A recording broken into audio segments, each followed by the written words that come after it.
This is my compost heap. So the main goal here, the most important thing, is to be sure to be able to collect enough volume. That's where you're really going to get the heat in the middle of your pile. Hey everyone, I want to introduce you to my compost pile. I love composting at home for a lot of reasons. One reason is to reduce the amount of stuff that I'm sending to the landfill. My trash goes to the Ox Mountain landfill in Half Moon Bay, California. And I have heard that it might fill up pretty soon. And so I want to make sure that I'm not contributing to that, or at least I'm contributing to that as little as possible.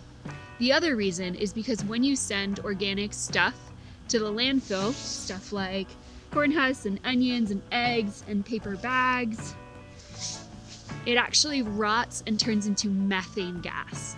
Without the air, without the heat, it turns into methane gas, and that's a really strong, powerful greenhouse gas.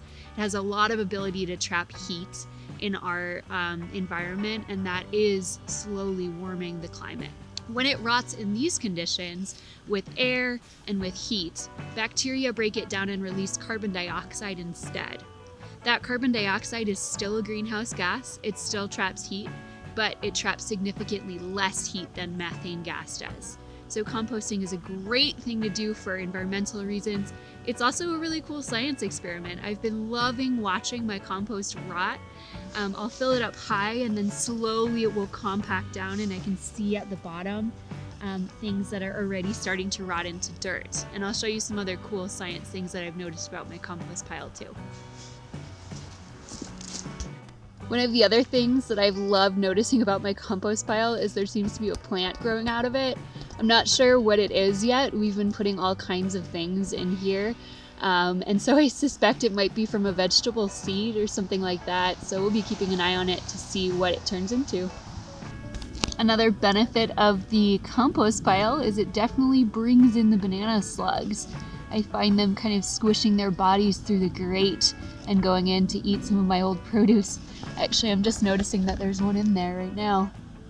Looks like he's munching on an old corn husk that we used to make tamales a little while ago. So we've been working on this pile for actually months and months now, and it's not ready yet. When it gets about half to 2/3 full, we'll supplement it with some sawdust so that there is some good carbon in there. And then we'll start turning it on a regular basis. We'll water it if it's not raining like it was earlier today.